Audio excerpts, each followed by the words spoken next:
selamat siang bagi teman-teman di Indonesia Barat dan selamat sore bagi teman-teman yang ada di Indonesia Timur dan di Indonesia Tengah.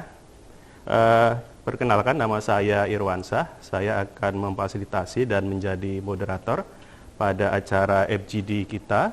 FGD kerjasama antara Media Indonesia, kemudian Badan Nasional Penanggulangan Bencana atau BNPB, dan tentunya dari Forum Diskusi Denpasar 12, sebuah forum yang menjadi penyerapan aspirasi masyarakat yang diselenggarakan oleh MPR RI dalam membangkitkan semangat kebangsaan dan bernegara. Saya akan menyampaikan sedikit proses dari diskusi kita, pengantar dari saya sendiri, kemudian nanti menyanyikan Indonesia Raya. Selanjutnya akan ada pengantar diskusi oleh Ibu Lestari Reri Murdiat, Wakil Ketua MPR RI. Kemudian setelah itu pemaparan dari masing-masing narasumber lebih kurang 10 menit dari Bapak Profesor Wiku Bakti Adi Sasmito sebagai Jubir Satgas Penanganan COVID-19 dan juga masih menjabat sebagai Ketua Satgas. Kemudian Bapak Bahrul Fuad, Komisioner Komisi Nasional Anti Kekerasan Terhadap Perempuan dan Tim Kajian Disabilitas. Kemudian ada Ibu Eva Rahmi Kasim, Direktur Rehabilitasi Sosial Penyandang Disabilitas Kementerian Sosial Republik Indonesia. Kemudian selanjutnya ada Profesor Dr. Insinyur Samsul Rijal, M Engineering, Rektor Universitas Syah Kuala, Aceh. Dan tentunya ada Bapak Dr. Arif Maptuhin. Beliau sempat menjadi Kepala Pusat PLD, Pusat Layanan Difabel, dan sekarang menjabat sebagai Editor-in-Chief Inclusive Journal di UIN Sunan Kalijaga, Yogyakarta. Nanti akan ada dua penanggap. Pertama Ibu Kristela Venisianti sebagai co-founder dari abilitas.id. Kemudian ada Ibu Anggiasari Puji Arianti, tenaga ahli pimpinan MPR RI. Setelah penanggap nanti akan ada 2-3 orang yang akan diberi kesempatan untuk bertanya atau memberikan tanggapan. Dan selanjutnya akan diberikan kembali kepada narasumber untuk memberikan respon, jawaban sekaligus juga pernyataan tertutup. Dan nanti akan diakhiri oleh kritik dan analisis oleh Bapak Saur Huta Barat opung kita yang akan memberikan semacam konklusi atau lebih kurangnya mau dibawa kemana arah diskusi kita ini. Demikian ibu-ibu dan bapak-bapak sekalian, selanjutnya kita akan masuk ke tahap kedua, yaitu adalah mendengarkan lagu Indonesia Raya.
Terima kasih. Dengan mendengarkan lagu Indonesia Raya ini, saya sedikit memberikan eh, turut berduka cita dan simpati kepada teman-teman yang saat ini masih dalam keadaan bencana. Semoga saudara-saudara kita tidak hanya mendapatkan katakan keberkahan, tapi juga bisa selamat, sehat walafiat, keluarga, terkait dengan bencana alam, termasuk juga bencana non-alam yang saat ini kita akan diskusikan. Tema diskusi kita hari ini adalah tentang COVID dan vaksin terkait dengan inklusivitas difabel. Kata difabel dan inklusivitas ini adalah sebuah narasi yang menggambarkan bahwa perlunya peran kita sebagai manusia yang normal untuk bisa memberikan ruang yang lebih luas atau lebih mengarusutamakan terkait dengan keberadaan ya saudara-saudara kita yang difabel dan memberi ruang yang lebih terbuka kepada mereka. Kita tahu banyak bahwa narasi-narasi ini dan kebijakan ini tentu belum semuanya muncul di ruang publik, baik di media mainstream ataupun dalam ruang media sosial yang saat ini cukup berkembang. Oleh karena itu, sebelum kita memulai acara diskusi kita, kita akan mengharapkan Ibu Lestari Murdiat sebagai Wakil Ketua MPR RI, panggilannya Mbak Reri, lebih akrabnya. Beliau saat ini adalah perempuan satu-satunya yang mengisi kursi kepemimpinan MPR RI periode 2019-2024. Dan yang menariknya beliau memiliki tenaga ahli difabel yang satu-satunya untuk di level pimpinan MPR RI. Nah, beliau cukup menunjukkan kepedulian terhadap isu difabel dan disabilitas di Indonesia secara konkret. Kepada Mbak Reri, Ibu Lestari Murdiat, waktu dan tempat dipersilahkan.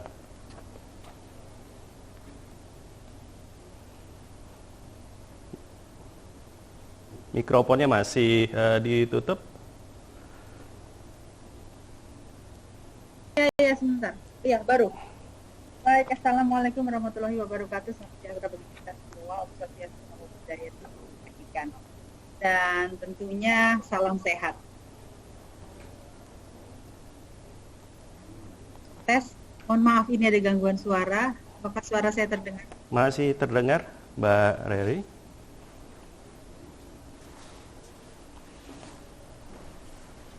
Tes. Masih kedengaran, Mbak? Dengar ya. Baik, sekali lagi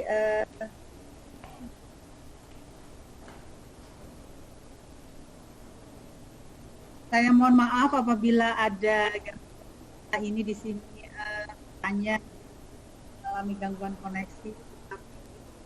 Mempersingkat, izinkan saya menyampaikan ucapan terima kasih kepada yang hadir hari ini. Mohon maaf saya tidak bisa melihat di layar karena ada gangguan, tapi dari catatan saya telah hadir Profesor Ibu Adita Smito, Ketua Tim Pakar Gugus Tugas COVID-19, Bapak Fahrul Fuad, Komisioner Komisi Nasional Kekerasan Terhadap Perempuan dan Tim Kajian Disabilitas, Mbak Eva, Direktur Rehabilitasi Sosial dan Disabilitas Kemensos, Profesor Dr. Rektor Universitas Kuala, ya banyak yang terhormat Bapak Dr. Arif Mahfudin, Editor in Chief Institutional Officer Kadis, dan banyak tulisan-tulisan di mana tulisan-tulisannya juga banyak kita kutip dan memperkaya diskusi dari forum diskusi. Terima kasih Pak Arif atas bantuan dan sebenarnya hadir juga Mbak Kristela Venitianti dan tentunya Kakak Anggia Sari yang hari ini akan bertindak sebagai penanggap dan open sahur. Sekali lagi terima kasih dan bagi para narasumber dan penanggap dan seluruh hadirin. Tadi sudah disampaikan oleh moderator ketika membuka acara hari ini forum pasar 12 sengaja mengangkat topik COVID-19 dan vaksinasi dalam konteks inklusivitas difabel. Kita tahu persis ada sebuah semangat, leaving no one behind. Dalam konteks inilah kita seharusnya tidak membiarkan para sahabat-sahabat kita berusaha sendirian dan kemudian berjuang sendirian untuk bisa mendapatkan. Sudah menjadi tanggung jawab bagi setiap elemen masyarakat untuk bisa membantu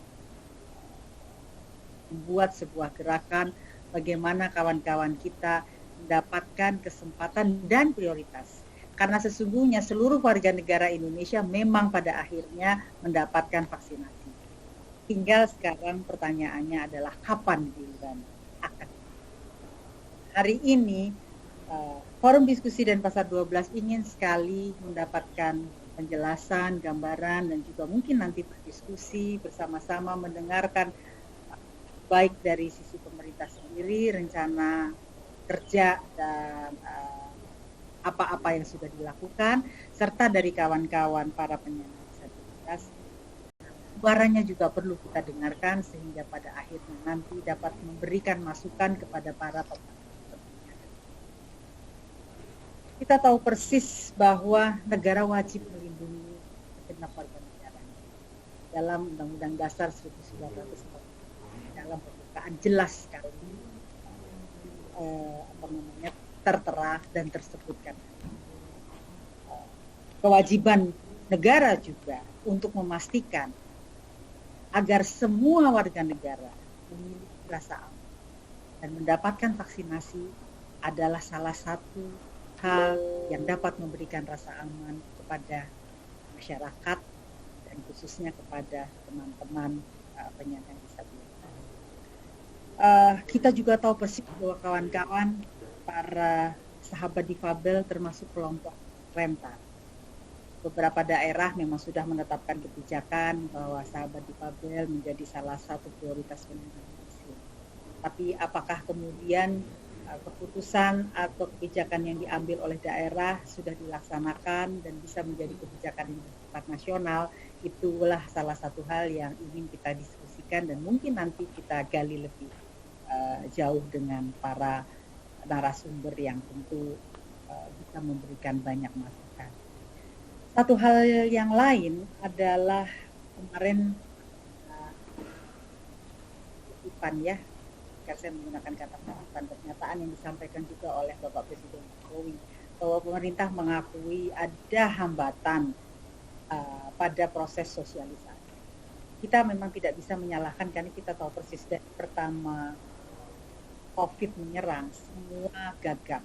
Bukan hanya kita, tapi seluruh dunia gagap bagaimana harus berhadapan. Dan proses sampai dengan vaksin ditemukan dan vaksin kemudian diberikan juga mengalami dinamika yang luar biasa. Sehingga apabila terjadi mungkin ada miskomunikasi, misinformasi, atau kemudian terlambatnya diseminasi informasi, itu menjadi hal yang tentunya harus dapat kita terima dan kita perbaiki ke depan. Secara khusus, bagaimana kemudian sosialisasi kepada kawan-kawan, sahabat memberikan catatan tersendiri. Karena rasanya masih sangat sedikit edukasi yang terkait dengan vaksin COVID-19 bagi kawan-kawan penyandang disabilitas. Saya kira Mas Irwan itu pengantar saya, dan sebelum mengakhiri saya sekali lagi ingin menggarisbawahi bahwa kita semua harus kembali dan mengingat ada hak-hak kawan-kawan dan sahabat difabel dalam Undang-Undang Nomor 8 tahun 2016 yang di sini berbicara mengenai perlindungan khusus untuk mendapatkan perawatan, mohon maaf, dan kemudian termasuk di dalamnya pemenuhan khusus termasuk pendampingan sosial. Saya kira catatan-catatan inilah yang menjadi pemantik diskusi kita nanti, dan semoga apa yang kita bicarakan dapat memberikan manfaat dan nantinya dapat kita teruskan kepada pemangku kepentingan. Sekali lagi terima kasih kepada para narasumber dan para penanggap serta kawan-kawan semua. Salam sehat, kita tetap menjaga kesehatan kita dan mematuhi protokol kesehatan, dan semoga kita semua diberikan kekuatan dan Allah Subhanahu wa Ta'ala senantiasa bersama kita. Demikian, terima kasih. Wassalamualaikum warahmatullahi wabarakatuh. Waalaikumsalam warahmatullahi wabarakatuh. Terima kasih Mbak Reri, Ibu Lestari Murdiat. Beliau menekankan tentang pentingnya perawatan dan perlakuan khusus. Nah, menariknya nih teman-teman dari Difabel selalu ingin mendapatkan perlakuan yang sama nih Bu. Nah, ini yang akan kita coba berikan ruang sehingga nanti bagaimana suara-suara dari teman-teman kita ini akan bisa menjadi bagian yang penting dalam kehidupan kita sehari-hari. Saya ingin mengundang, kita akan mengajak ini antara Pak Kiai, Pak Ustadz, ya, Pak Dr. Arif Maftuhin. Beliau sebelumnya adalah Kepala Pusat Studi Pusat Layanan Difabel dari UIN Sunan Kalijaga. Sekarang menjabat sebagai Editor-in-Chief Inklusi Journal of Disability Studies. Tulisan beliau termasuk yang kita kutip, ya, dan kita mengakui bahwa lupa mencantumkan nama beliau karena saking asiknya melihat hasil kajian beliau dan tulisan beliau bersama dengan CSIS. Nah, kesempatan ini beliau juga banyak menulis ternyata di sebuah situs yang berasal dari nama beliau, maftuh.in, dan beliau banyak menemani teman-teman Difabel di Pusat Layanan Difabel UIN Sunan Kalijaga.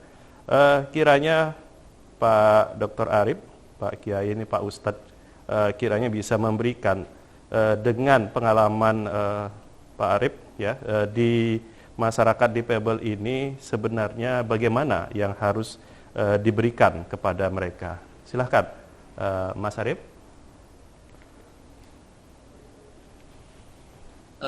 Ini saya pembicara kelima ya, atau kalau dalam urutan tadi sepertinya pembicara akhir ya.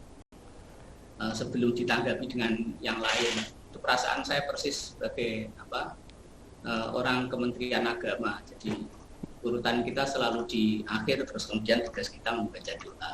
Jadi kali ini saya mengucapkan terima kasih kepada terutama Mbak Reri yang telah memberikan kesempatan saya untuk bergabung di Forum Denpasar 12 ini.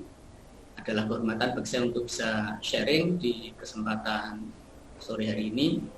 Pak Rektor dan teman-teman pembicara yang lain, Prof. Wiku, saya mohon maaf nanti kalau saya menyampaikan beberapa hal yang agak pedes sedikit gitu ya, karena kebetulan walaupun saya tinggal di Jogja, saya aslinya Jawa Timur, jadi saya suka yang pedes-pedes gitu.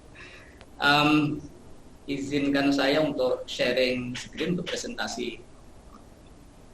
Nah, sebelumnya sebenarnya saya tadi waktu kemarin tahu ada Mas Gus Yai Bahrul Fuad, Cak Fu, saya sebenarnya memang sudah berharap Cak Fu akan banyak berbicara mewakili teman-teman difabel, karena tidak boleh ada yang bicara mewakili difabel selain difabel gitu ya. Jadi nanti saya dimarahin sama teman-teman difabel kalau saya. Jadi tapi tadi Cak Fu, karena Cak Fu sekarang ada di Komnas Perempuan, nah Cak Fu mewakili perempuan. Nah ini yang saya juga tidak setuju. Cak Fu bukan perempuan kok mewakili perempuan, gimana?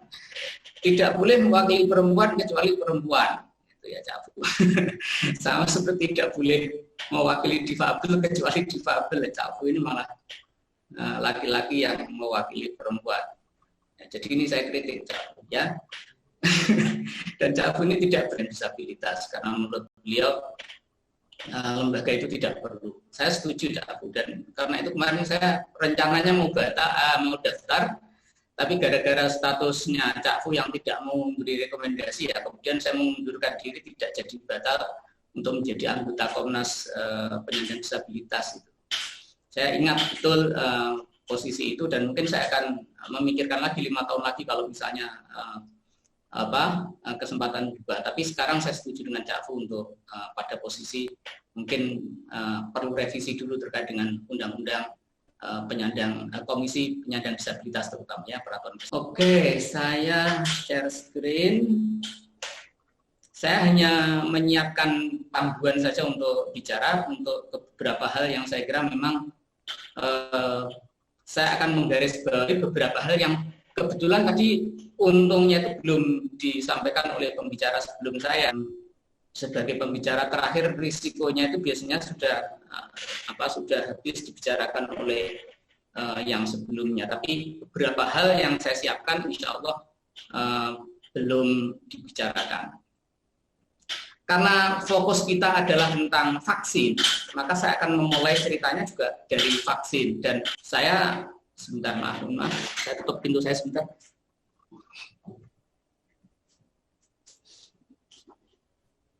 Ya, saya memulai dari adegan ini ya. Waktu pencoblosan pertama vaksin itu, kita tahu bahwa salah satu yang kita tahu dilibatkan sejak awal itu adalah selebritas. Di Jawa Barat ada Ariel Peter Pan alias Ariel Noah, kemudian di Istana Presiden ada Raffi Ahmad. Belum besoknya itu ada foto di samping ini, di sebelah sini itu rame-rame itu. Saya sebenarnya sudah membuat status di Facebook waktu itu, malam itu. Saya kecewa sekali dengan pemerintah karena di Facebook saya bilang apa pentingnya Raffi Ahmad itu, gitu ya. Saya persis menulis juga di Facebook saya terkait itu. Karena concern saya dengan teman-teman difabel, apa pentingnya Raffi Ahmad itu. Jadi sepenting-pentingnya Raffi Ahmad menurut saya waktu itu adalah Raffi Ahmad ini tidak lebih penting dari difabel. Nanti saya akan bicarakan di belakang kenapa difabel lebih penting daripada Raffi Ahmad ya. Tapi waktu itu Mbak Raisa mengatakan Raffi Ahmad adalah mewakili kaum milenial yang semoga jadi inspirasi bagi seluruh masyarakat Indonesia untuk yakin terhadap vaksin COVID-19. Jadi ini yang dihadapi sepertinya, yang dihadapi pemerintah adalah yang dilihat gitu ya, adalah masyarakat tidak percaya dengan vaksin COVID. Nah, padahal setahu saya ya Pak, yang tidak percaya itu sebenarnya jumlahnya nggak banyak gitu ya. Ada tetapi tidak banyak. Saya kira waktu di acara Mata Najwa atau saya lupa, Pak Menteri juga punya pandangan yang sama bahwa orang yang Pak Menteri Kesehatan yang baru orang yang tidak percaya nggak apa-apa gitu loh. Artinya mereka bukan sasaran yang harus diprioritaskan untuk diedukasi bahwa vaksin COVID-19 itu penting, yakin itu tidak terlalu penting. Karena kenyataan jumlah mereka juga tidak banyak. Nah, terbukti besoknya tanpa menunggu waktu lama gitu, Raffi tidak bisa menjadi contoh gitu. Jadi ini pemerintah sudah belumnya saya kira saya juga selevel dengan Raffi dan milenial juga saya ini, tapi nggak masa diundang. Jadi kurang lebih, tetapi saya melihat bahwa dalam kampanye itu yang ingin saya garis bawahi adalah pemerintah tidak melihat pentingnya representasi difabel di kampanye itu. Gitu. Apapun tujuannya. Jadi misalnya tujuannya untuk tidak ada representasi difabel, maka ya kelompok difabel tidak yakin. Dan itu kalau difabel saja tidak yakin, yang lain bagaimana? Jadi artinya kalau ada difabel disuntik, kayak tadi dikatakan Cak Fu, karena mereka lebih berisiko, yang difabel saja aman, apalagi yang mungkin tidak difabel. Logika itu misalnya bisa digunakan, gitu maksud saya, untuk mempunyai kampanye yang lebih tepat untuk edukasi dengan cara yang lebih tepat. Dan yang paling kita sesalkan adalah representasi kampanye-kampanye.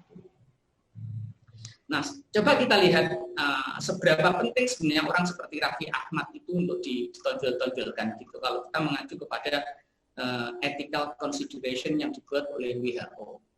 Ada 4 di situ yang saya lihat di websitenya WHO. Yang pertama adalah equality, dan itu yang paling penting, nomor 1 di atas segala-galanya, di mana kita juga bisa bicara tentang difabel di situ. Irrelevant grade, ability, or gender. Jadi yang ability itu termasuk disability should not serve arbitrarily as the basis for the differential allocation of resources. Artinya tidak boleh memang sejak dari rencana itu untuk mengabaikan kelompok karena disabilitasnya. Yang kedua adalah manfaatnya, asas utility. hasil yang bermanfaat. Jadi mana yang kira-kira most to harm. Kalau saya melihat ya difabel di aspek yang kedua itu, orang yang paling beresiko gitu ya. Kemudian yang ketiga sama dengan yang agak mirip dengan yang pertama adalah prioritize the worst of, kelompok yang paling tidak beruntung. Jadi harus diberi kesempatan untuk diprioritaskan. Dan yang keempat adalah mereka yang memang punya tugas untuk helping others, bisa tenaga medis, bisa pejabat publik. Nah, tetapi saya ingin menekankan kalau terkait dengan difabel sebenarnya adalah seperti mungkin tadi juga disinggung Cak Fu, difabel itu sebenarnya ada di semua kelompok ini kalau kita bicara tentang prioritas gitu ya. Nah, kita bisa melihat yang ethical values-nya yang ingin ditekankan oleh WHO ketika resources itu sangat terbatas adalah kita butuh proses pelaksanaan program vaksin yang transparan. Transparan itu jelas sekali siapa yang diberi prioritas yang pertama, siapa yang mendapatkan giliran, nah, itu dibuat sepublik mungkin. Mungkin pemerintah sudah melakukan itu ya, karena Raffi Ahmad mendapat suntikan pertama juga dipublikasikan, jadi sangat transparan sekali. Dan itu boleh dikritik. Nah, karena itu di bagian 4 ada accountability. Jadi masyarakat tentunya diberi hak untuk mengkritik terhadap keputusan-keputusan yang seperti ini. Yang kedua adalah prinsip inclusiveness. Jadi untuk memastikan bahwa tidak ada kelompok yang memang sengaja disingkirkan. Jadi resources yang terbatas itu digunakan untuk sedapat mungkin mencakup semua kelompok masyarakat yang diprioritaskan. Yang ketiga adalah konsistensi. Ya, kalau memang konsisten ada tenaga kesehatan, tentu tenaga kesehatan yang didahulukan.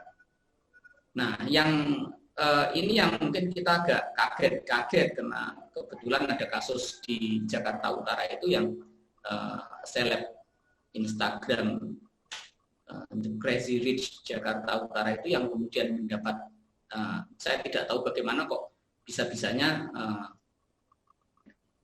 toko apotek dari apotek bisa memungkinkan mereka untuk mendapatkan vaksin. Apakah orang bisa aktif begitu, maksud saya, kelompok seperti apotek itu seandainya pun mereka betul-betul bekerja apotek, ya, apakah memang diizinkan untuk aktif meminta gitu? Bukan seperti kami PNS itu kan didata kemudian menunggu, tidak bisa aktif minta untuk didahulukan walaupun kemudian ada prioritas untuk pejabat publik gitu. Oke, jadi saya akan kembali kepada kenapa harus memprioritaskan difabel tadi. Nah, jadi di dalam kata kuncinya kita harus selalu menggarisbawahi bahwa difabel ini adalah kelompok yang rentan. Nah, rentan inilah yang menjadi alasan kenapa difabel harus diprioritaskan. Difabel yang mana misal kerentanan? Beberapa hal tadi sudah sempat disinggung ya. Kalau misalnya terkait dengan kesehatan, misalnya kelompok difabel selalu memiliki akses kesehatan, jaminan kesehatan, kondisi kesehatan yang lebih rentan daripada non difabel. Itu adalah alasan untuk menyebut difabel sebagai kelompok rentan. Ambil 3 contoh saja. Ekonomi juga demikian. Teman-teman difabel selalu hidup di bidang apapun itu dengan biaya lebih mahal daripada yang lain. Di universitas kami, di kampus misalnya, mahasiswa difabel misalnya, tentu butuh biaya yang lebih besar daripada mahasiswa non difabel. Kalau ada mahasiswa saya pengguna kursi roda, kalau dia pengguna kursi naik Gokar, kalau tidak Gokar minimal Gojek yang mau mengangkut dan menggendong. Itu kan kemudian tarifnya menjadi mahal dibanding dengan mahasiswa yang non difabel. Kalau ia seorang tunanetra, ia membutuhkan dukungan alat, entah itu komputer, entah itu mahasiswa lain tidak membutuhkan. Jadi secara ekonomi kehidupan difabel selalu lebih mahal daripada yang lain. Nah, yang ketiga dari segi gender, perempuan dengan disabilitas tadi disebutkan Cak Fu, tentu memiliki kerentanan yang lebih tinggi daripada perempuan saja. Perempuan saja itu sering menjadi korban diskriminasi, ketidaksetaraan relasi gender, tetapi yang lebih double lagi adalah ketika ia seorang perempuan penyandang disabilitas. Nah, ini 3 contoh yang menurut saya sering membuat difabel itu dalam kondisi yang selalu lebih rentan daripada kelompok-kelompok yang lain. Tetapi sekaligus membuat difabel itu tidak kelihatan. Nah, misalnya begini, tadi ada pertanyaan menarik dari Cak Fu itu terkait dengan vaksin. Apakah difabel, tentu disabilitas tertentu, itu lebih berisiko enggak kalau dia saya riset kecil-kecilan tadi itu, kelompok disabilitas itu sering misrepresentasi, artinya dalam uji coba di awal, mencoba vaksin misalnya, kelompok difabel itu ya tidak dilibatkan untuk menjadi relawan dalam uji coba itu misalnya. Sehingga kalau uji cobanya tidak melibatkan difabel, walaupun vaksin itu mungkin sudah dinyatakan, tapi kemudian karena uji cobanya tidak melibatkan disabilitas tertentu, ya kemungkinan aman bagi kelompok disabilitas tertentu belum teruji.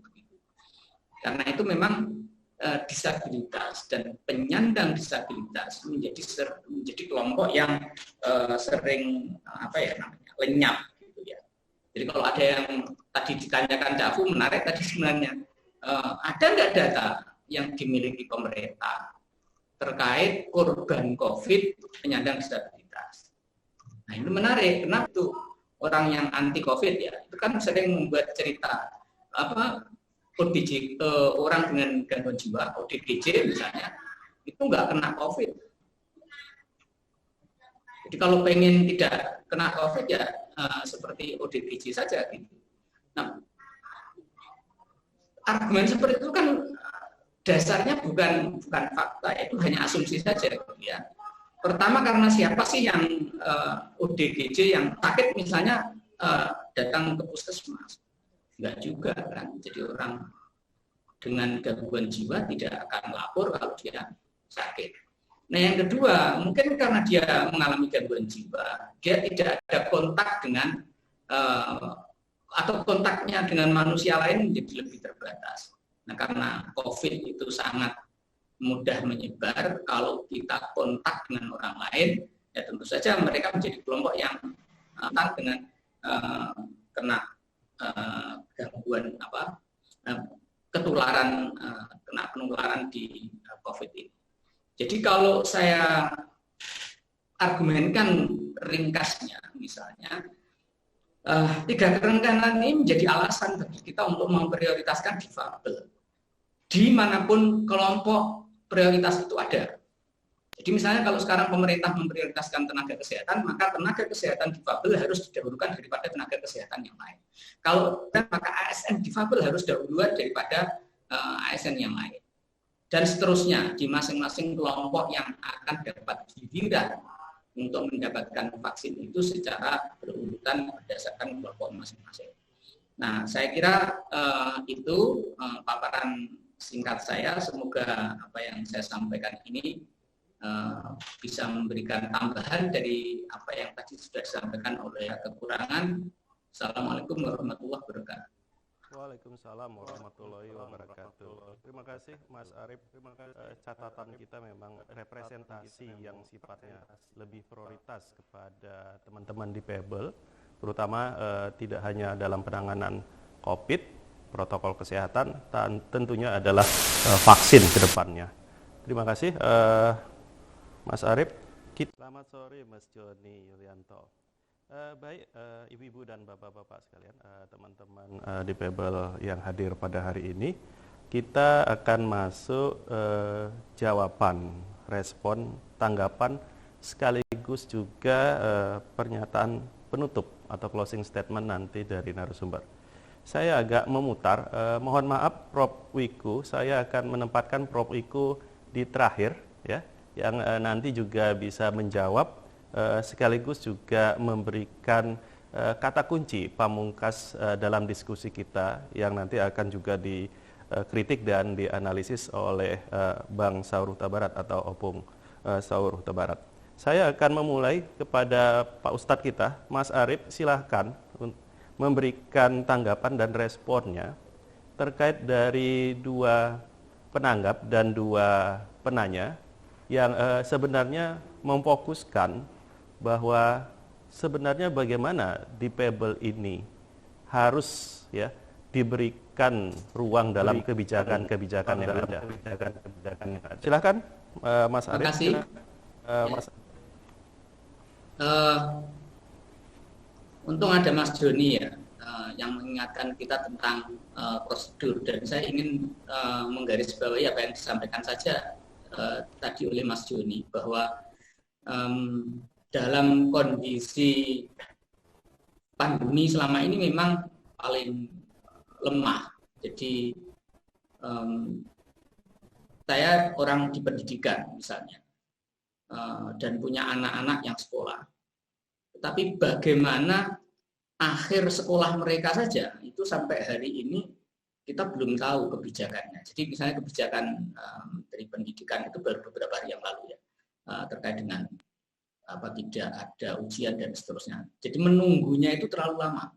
Keputusan pemerintah apa dan bagaimana di bawah kita lama. Kita sering mengalami seperti itu. Jadi maksud saya bimbingan arahan di pusat itu tidak cukup operasional untuk dibawa ke bawah.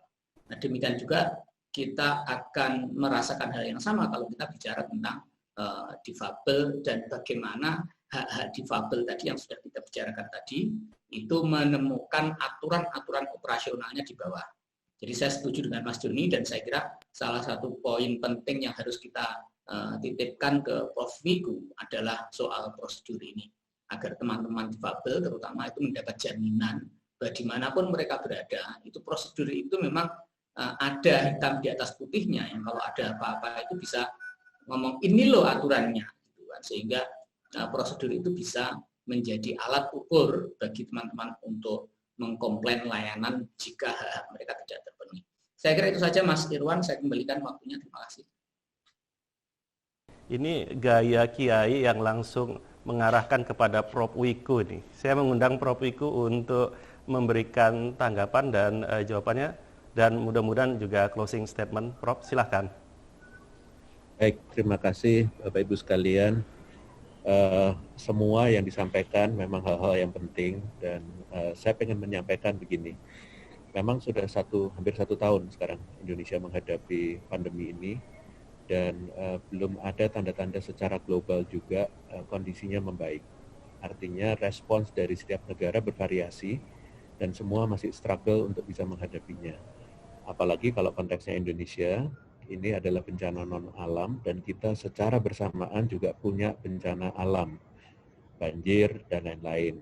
Di mana dalam menghadapi itu, apalagi masa COVID, sulit sekali kita untuk menjaga jarak dan seterusnya, apalagi kaum difabel juga pasti akan menghadapi juga bencana alam juga. Semua yang disampaikan tadi adalah hal yang penting. Salah satunya misalnya vaksin. Vaksin ini saya mau sampaikan begini. Jumlah vaksin yang diproduksi di dunia, jumlahnya jauh lebih kecil daripada penduduk di dunia yang harus divaksin. Dan Indonesia termasuk negara yang cukup aktif, agresif mencari vaksin dari sejak awal untuk memastikan bahwa penduduknya bisa divaksin dengan cukup. Selain juga mengembangkan vaksin di dalam negeri. Itu pun juga sampai sekarang belum bisa dipakai sampai dengan sekitar tahun 2022. Jadi ketersediaan vaksin ini menjadi kendala utama. Kalau vaksinasinya sendiri, vaksinator, distribusinya belum menjadi masalah untuk di Indonesia, tetapi jumlah vaksinnya yang menjadi kendala. Dan ini bukan hanya kendala di Indonesia, tapi juga di negara lain. Hubungan antar negara harus kita jaga dengan baik, tetapi di sisi yang lain ada scheduling terhadap siapa-siapa yang harus divaksin. Ingat bahwa vaksin ini adalah untuk menciptakan herd immunity, maka dari itu yang pertama kali harus divaksin adalah yang rentan sambil membentuk herd immunity itu. Kami percaya bahwa memang difabel salah satu juga yang apalagi bekerja di sektor informal dengan interaksi yang tinggi, seperti juga pelayan publik, itu memang perlu diberikan proteksi tambahan dengan vaksin. Kembali lagi saya ingatkan, ada alat proteksi yang sudah kita miliki yang harus kita optimalkan, yaitu 3M. Jadi jangan sampai semua hanya melihat vaksin satu-satunya jalan. Itu bukan, Bapak Ibu sekalian. 3M itu penting sekali, karena dengan kita memiliki semuanya itu, maka kita akan terlindung. Tentang informasi kepada publik, tentang SOP dan seterusnya, saya mau sampaikan ini bukan excuse. Semua nggak ada yang berpengalaman menghadapi COVID-19. Silahkan aja dikasih semua variabel yang sulit-sulit. Semua pemerintahan sedang struggle untuk mencari cara terbaik, tercepat untuk bisa melindungi masyarakatnya. Jadi pasti kelemahan masih ada di sana-sini dan kita selalu mengimprove, termasuk untuk pelaku perjalanan internasional, WNA, WNI. Jadi semua kita urus. Dan apa yang disampaikan, terima kasih, nanti akan menjadi catatan untuk improvement bukan hanya di sektor Kementerian Kesehatan, tetapi juga di pemerintah daerah. Karena Satgas ini punya cabang di semua daerah. Jadi Satgas di tingkat provinsi juga ada, di kabupaten kota juga ada, terus sampai di kecamatan dan desa dan kelurahan. Jadi Bapak Ibu sekalian, harapannya adalah dengan adanya terstruktur, terutama dengan PPKM dan PPKM Mikro, ini bisa ditangani dengan lebih baik oleh struktur yang paling dekat dengan masyarakat. Demikian Bapak Ibu sekalian, semoga ini bermanfaat. Terima kasih. Terima kasih Prof. Wiku Aditya.